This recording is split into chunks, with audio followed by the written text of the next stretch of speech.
Boa noite, pessoal, tudo bem? Iniciando nossa live número 2. Iniciando a nossa live número 2. Um review, né? É o segundo tema do Congresso da Sportsmith. Segundo tema do Congresso da Sportsmith que nós tivemos faz uma semana atrás em Los Angeles. Boa noite, Alexandre, tudo certo? Segundo tema, né? Eu vou fazer um resumo principalmente do congresso de RTP, Return to Play, que tivemos no Intuit Dome em Los Angeles, na sede do Los Angeles Clippers, com todo o pessoal da fisioterapia, preparação física dos esportes americanos e também uma galera da Europa, tá? Então vamos lá, olha só. Na primeira live, né, essa aqui é número 2, durou 34 minutos, tá? Foi um pouquinho longa, durou 34 minutos. E eu queria falar sobre dois temas, e eu vi que, como eu contextualizo, dou exemplos e amplio um pouco a análise do tema. A primeira foi sobre Duendan King, um PhD sobre reabilitação e return to play de quadril e adutor, pelvis adutor, né? Fantástico, em que ele abordou a questão de exercícios sistêmicos, né? Que ele chama de intersegmental control, e como é importante entender as cadeias cinéticas para desaceleração do quadril. Hoje nós vamos falar sobre um dos principais palestrantes, né? E que, pelo menos desde que eu comecei a trabalhar com as mentorias online e agora híbridas, online e presenciais, faz parte dos temas que eu abordo, que é o PhD Keith Baar, um dos líderes nas pesquisas sobre as isometrias e a questão de renovação das fibras de colágeno do tendão. Então, ele foi bem questionado, e também os outros palestrantes, os outros PhDs, bastante interessados com a abordagem sobre mecanotransdução, né? E como atingir uma estabilização do tendão, ao mesmo tempo do prehab, rehab, recondicionamento, e como incluir isso dentro dos protocolos de treino de alta performance, tá? Então, vamos lá. O Keith Baar, o tema principal dele era sobre como aplicar as cargas de maneira aguda e imediata para que tenha prevenção e que o tendão tenha estímulo de renovação, tá? O que nós sabemos? Que a fisioterapia já aplica desde 2015, 2017, e o grande leva de treinadores, preparadores físicos estão vendo hoje que se a gente aplicar força, obviamente, o tema força, a gente pode aplicar uma força moderada à falha momentânea muscular, e é chamada mecanotransdução de média e baixa intensidade. Ela é problemática fora a pré-temporada para os atletas e as equipes, porque ela abre uma janela de 5 a 10 dias de recuperação do músculo do tendão, e aí abre a dificuldade de conseguir na mesma sessão controlar a carga e conseguir aplicar transferência, coordenação, reatividade, risco de lesão, tá? E aí o Keith Baar, os grandes centros de treinamento começaram a ver que precisa se aplicar altas cargas, tá? Chamada mecanotransdução de alta intensidade. Isso aí foi estudado em torno de 2000 em diante, com recuperação de lesão óssea, tendão e cadeias musculares. 2000.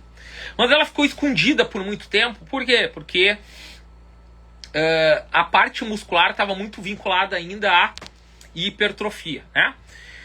Sabemos hoje que, e eu já venho falando há algum tempo, que o esporte, principalmente os que a gente atua com maior regularidade, que dá maior retorno financeiro para as equipes, para os jogadores e para os profissionais envolvidos, eles têm uma regra muito grande que para gerar retorno financeiro para os envolvidos profissionais, precisa um acordo com patrocinadores e mídia. Primeiro com a mídia, que a mídia vende para os patrocinadores. Então, o rol do schedule, ou seja, do calendário, é 6 a 8 meses em média, as grandes ligas, e contratos normalmente de 5 a 10 anos. Então não tem como mexer a curto prazo com a demanda de jogos e calendário extenso. Então o que acontece? O que é uma certeza no treinamento hoje? Uma única certeza é que a intensidade aumentou. Então a gente pode chamar de aceleração ou velocidade máxima. Isso vem com um pequeno problema.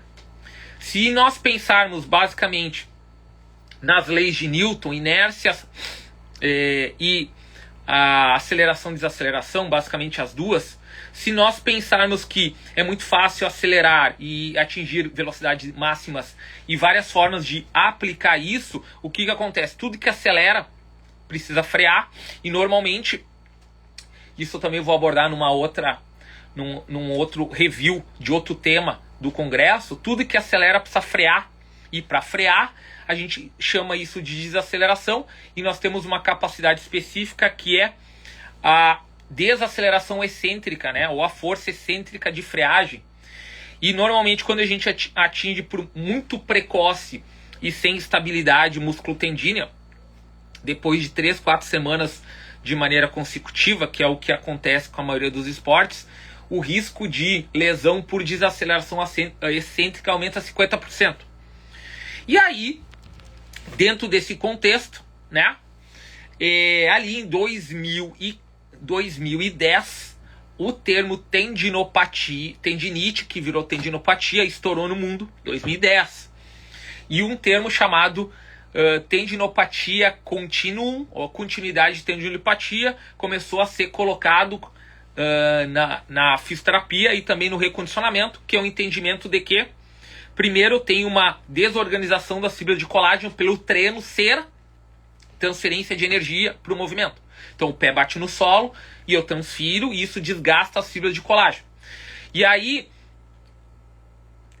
tudo bom, Cal?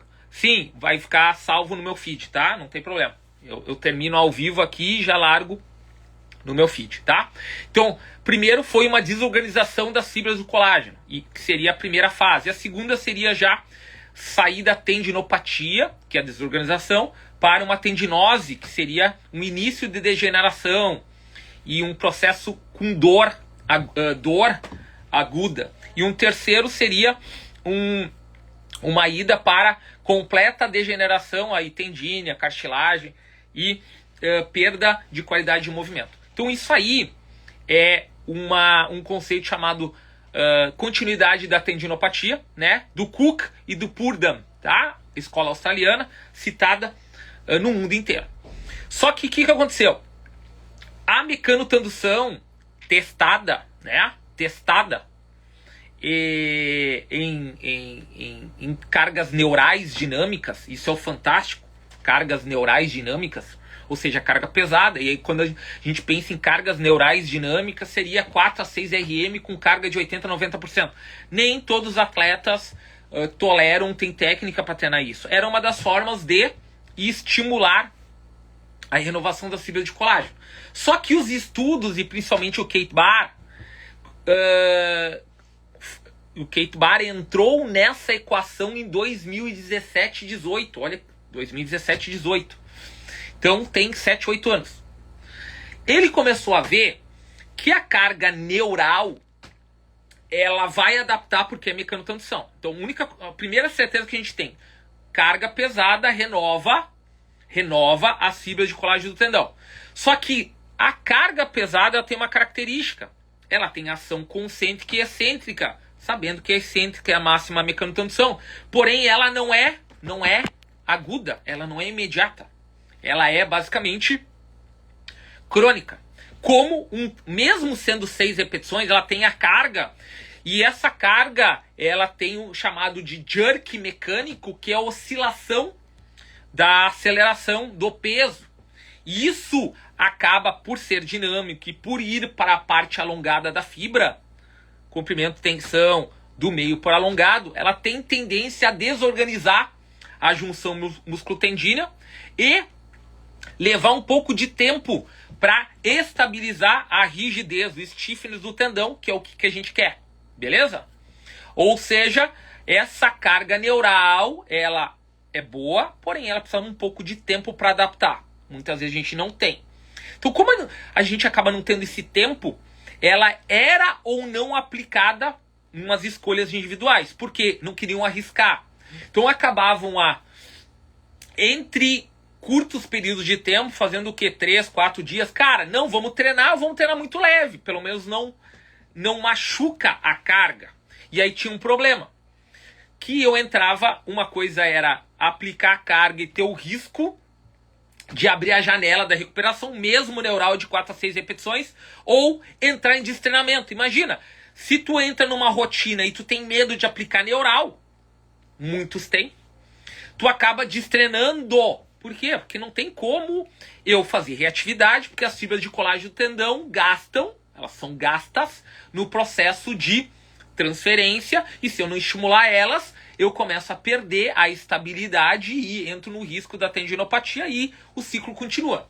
Por quê? Porque é muito agressivo hoje a intensidade, volume e frequência, tá? E aí, essa agressividade, né, ela teve que ser revista dentro do processo neural da mecanotransdução. E aí, vocês vão começar a ver, eu não falei de complexidade até o momento, nenhum momento, e acho que nem vou falar, mas as isometrias surgiram. E muitas vezes as pessoas não sabem o porquê elas surgiram. Elas surgiram porque o Keith Baar estudou com uma outra PhD, Stephen, né?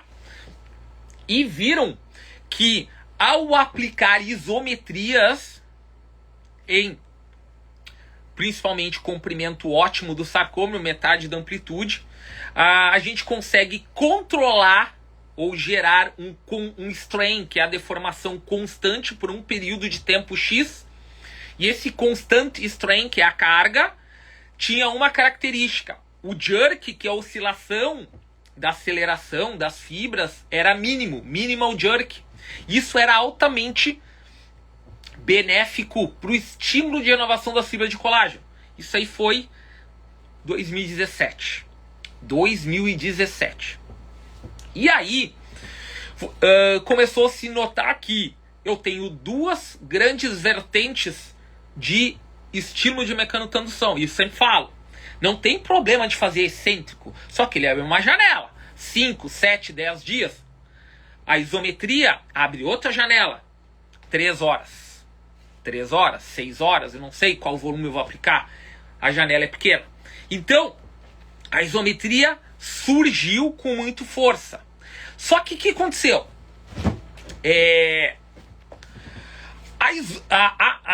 O mecanismo de renovação das fibras de colágeno, que era entendido com mecanotransdução, e o risco do excêntrico ou do neural era alto, e aí acaba não se fazendo, o pessoal da isometria viu essa lacuna e começou, cara, vamos comprovar se isso dá certo. E aí tem vários estudos, Tillen e Folland, 2016, 17, viram que a isometria até 5 segundos, 5, 7 segundos era fantástica para momentos de neural, diferente do dinâmico, principalmente para dar o efeito da ativação da fibra tipo 2, neural drive, e a estabilidade e rigidez do tendão sem o problema de gerar fadiga no próprio treino. Enquanto o dinâmico tinha o risco de ter a fadiga e rompimento um pouco da inserção. Só que o que aconteceu? Esse conceito, e muitas pessoas não entendem como é que acontece dentro do tendão, né? Então o tendão, ele é forte, tá? Isso serve como sinal, e o fantástico das histórias é que, olha só, o tendão tem recuperação mais lenta, tá? Normalmente, quando eu rompo musculatura, 3 a 7 dias eu começo o processo de reparação que vai gerar o quê? Hipertrofia ou reparação, que pode chamar de definição muscular, enfim.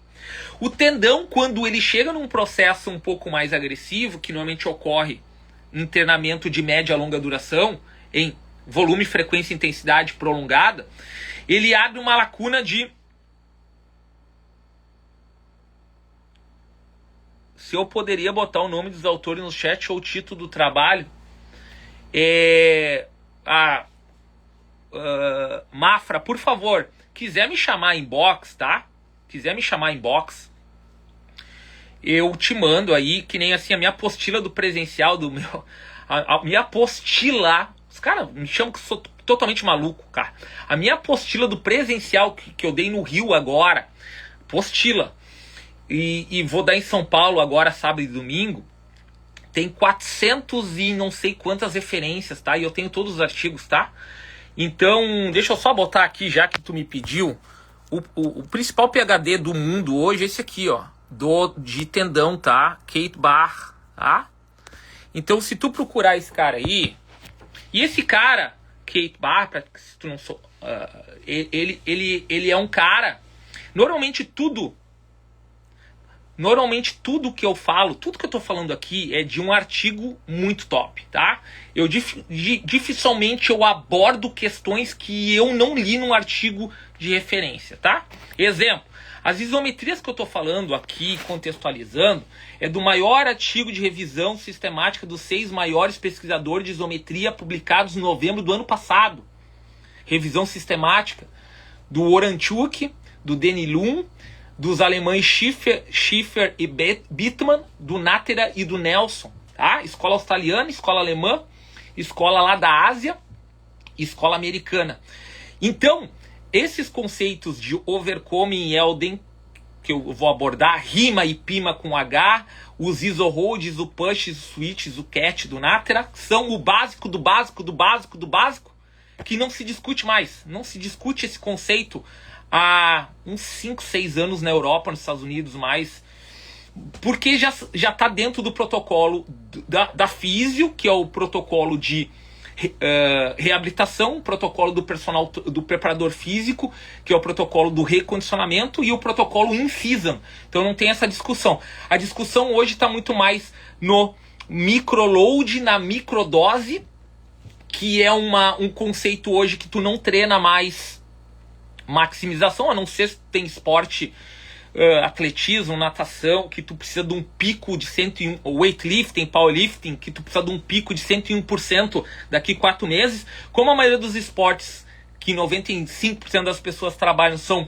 de temporadas de 6 a 8 meses, tu tem que entender o conceito de otimização, que é a estabilização das capacidades motoras ao mesmo tempo. E sabendo que o PPA, potenciação pós-ativação, virou o PAP, que é a parte mais mecânica do movimento, tu não pode combinar, pelas interferências moleculares, capacidades que tem briga adaptativa aguda com outras. Então a isometria veio para isso, tá? Então só para fazer um resumo para ti disso aí. Vinícius, te espero aí sábado e domingo em São Paulo, com certeza. Onde eu tava? Eu tava no conceito do tendão muito forte, tá? Então o tendão, ele é muito forte, mas ele machuca a cada treino, né? Tudo bom, Arthur? Abraço, Nakamura. Estivemos juntos agora no Rio, com certeza. Um curso, primeira turma do Periodization, que é o Level 2, né? Foi fantástico, sim, com certeza. Foi programações e discussões muito, muito produtivas para todo mundo. Vamos voltar ali. O tendão é muito forte, né? Então hoje a gente tem... tô saindo do tema do Keith Baar, mas vamos lá. Hoje, 2025, eu sou um dos caras que fez uma revisão de adaptação tendina e colocou dentro do treinamento físico. Coloquemos dentro do treinamento. Então, eu tenho 2 aulas com umas 60, 70 referências só sobre tendão. Então nós temos 2 consensos hoje, que a gente precisa controlar a mecanotenção adaptativa do tendão, então saber o que machuca o tendão, que é o overuse de alta e baixa intensidade, e o que cura ele, que é uma carga estável, e controle da produção ou não de amônia excessiva dentro do tendão, tá? Sabendo disso, o tendão é muito forte. Então, normalmente, quando tu encontra uma tendinopatia, ou com dor ou sem dor, né? Porque tem pessoas assintomáticas que não vão ter dor na tendinopatia, só vão ter problema quando já tiver semi-rompido, quando já virou tendinose.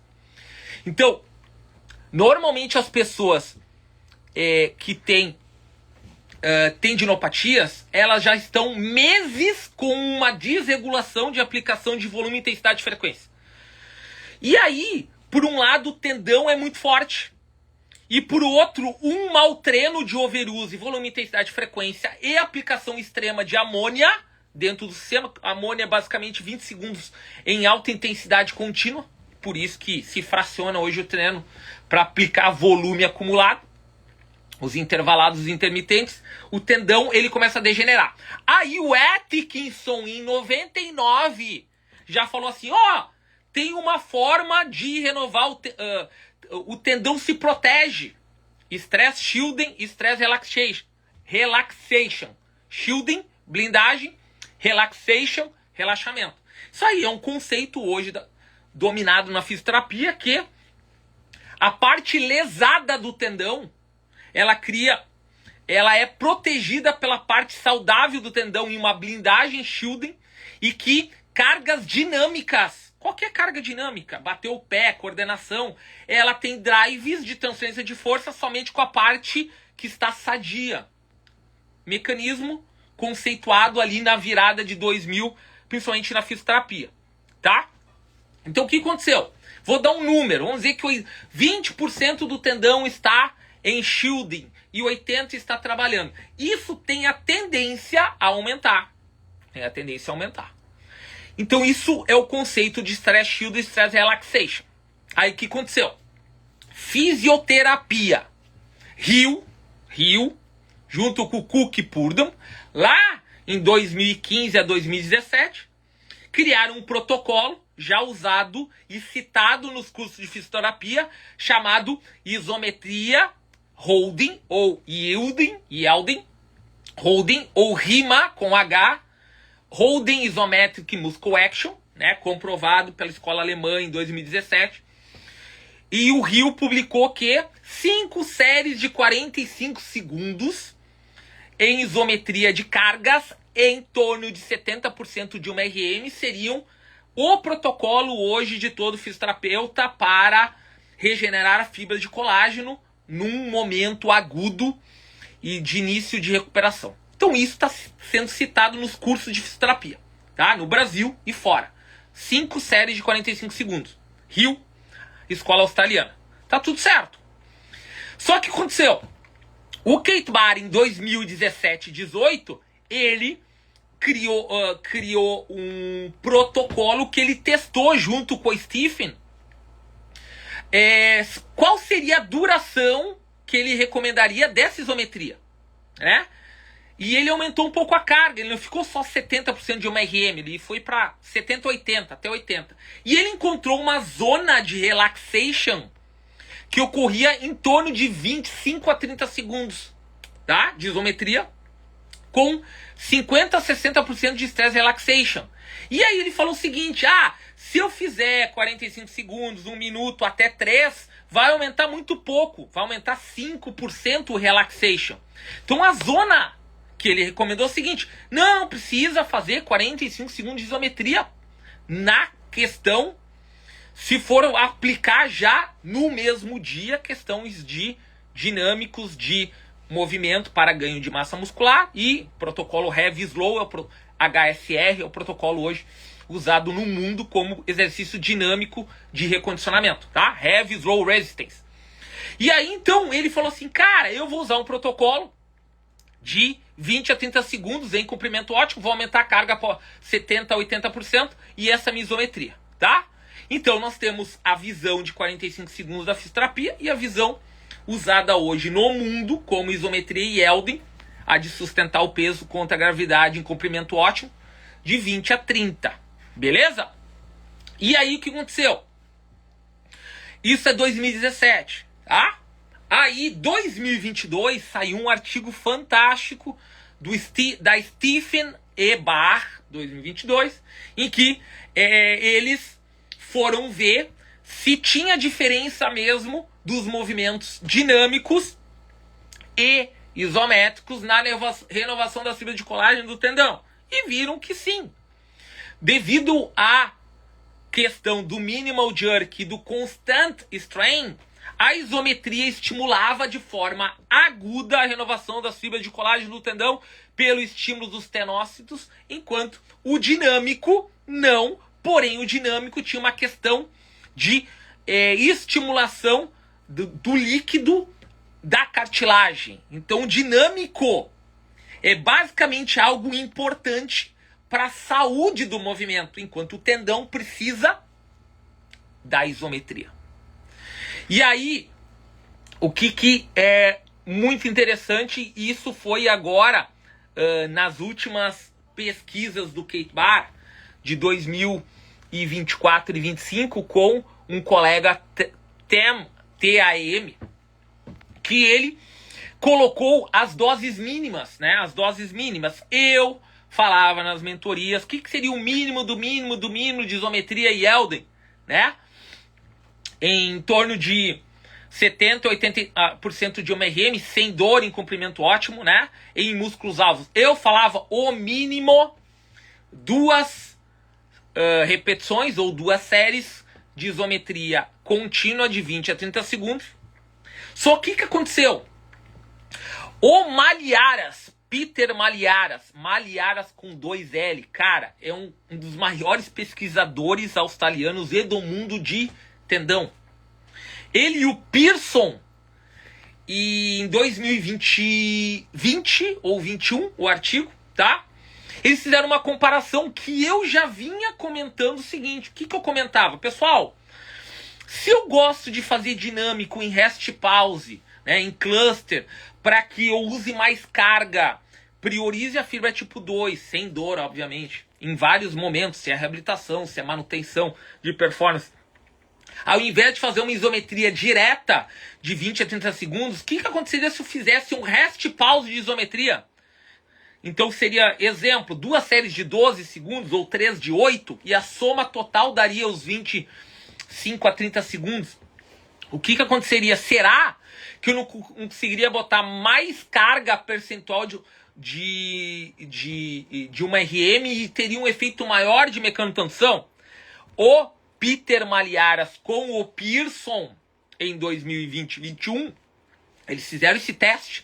Eles testaram se 6 séries de 40 no tendão patelar, na cadeira extensora, leg extensor, se 6 séries de 40 segundos com o mesmo volume, 24 séries de 10, se tu for somar 6 de 40 dá 240 segundos, e 24 séries de 10 segundos dá 240, se esse volume equivalente, volume load, teria diferenças adaptativas do tendão. E, como a gente esperava, equivaleu. E aí a pergunta é, usando a mesma carga, então isso abre uma janela de eu poder botar, se eu uso uma carga para 40 segundos de isometria, com certeza eu posso aumentar essa carga um pouco mais, dentro da zona segura, até 80, 85% de uma RM na isometria, para 10 segundos. Então,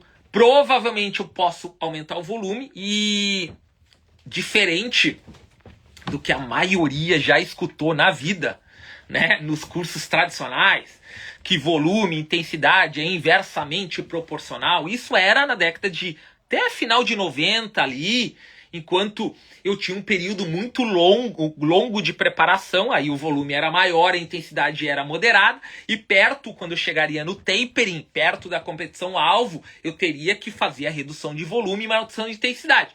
Hoje, nós temos uma questão de 6 a 8 meses, e que o mundo discute. Cara, essa conversa de volume e intensidade inversamente proporcional é só quando eu me preparo 3 a 5 meses para algo. Hoje, a chave das adaptações é volume dependente sem romper músculo nem tendão. Olha a loucura. A chave hoje é volume dependente com intensidade ideal. Tá, professor? Você está falando, então, que a chave do treinamento é eu não baixar volume, mas fracionar ele, diluir ele e manter a intensidade ideal. Então quer dizer que volume e intensidade são pareados? É assim que se treina hoje.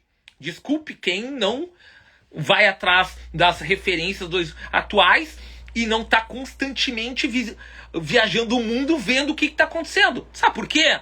Se eu diminuir volume, eu destreino. Não existe. Se eu diminuir intensidade, eu destreino. Então eu tenho que caminhar com os dois em otimização. E o que é otimização? É 80%, 90%. Agora os caras querem treinar 101%. Isso é loucura. 101% é lesão. Em 2 treinos consecutivos, 3, tu lesionou o cara. Então essa é a discussão. Então, equivaleu. E aí o que o Keith Baar colocou agora? Ele citou... Tudo bom, professor Aranha? Estaremos daqui 3 semanas em Porto Alegre, tá? Então, o volume e intensidade... E aí, óbvio que não é o tema eu tô falando de tendão e já tô explicando programação e periodização.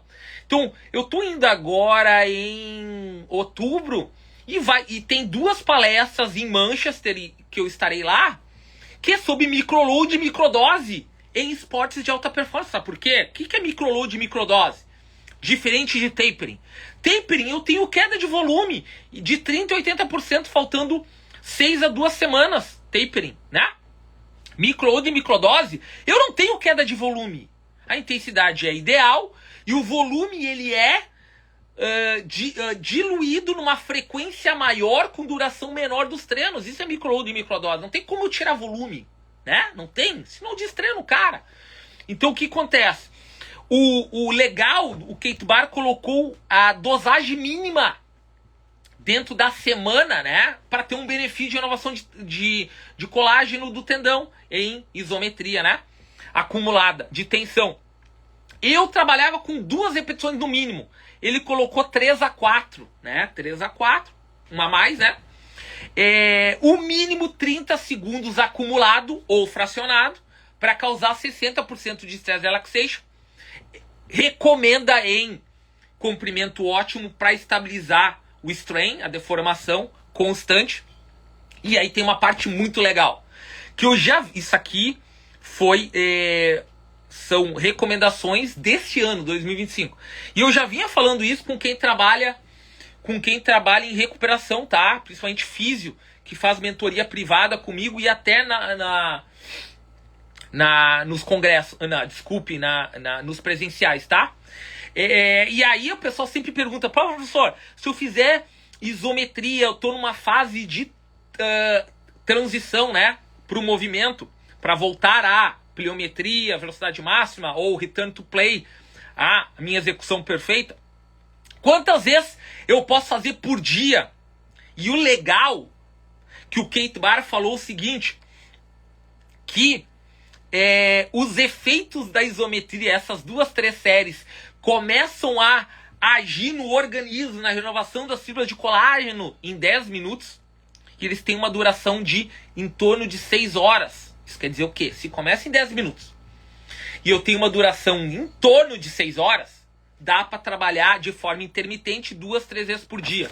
Outra informação que vem ao encontro da fisioterapia e do recondicionamento pós-lesão, que é o seguinte: tu tá com o teu atleta lesionado, diferente do treino excêntrico, que tem seus benefícios específicos de sarcomerogênese e de força de recrutamento de unidade motora tipo 2 que precisa pós-lesão, porém ele abre uma janela que tu tem que tomar cuidado, muitas vezes 3 a 5 dias para voltar a treinar excêntrico.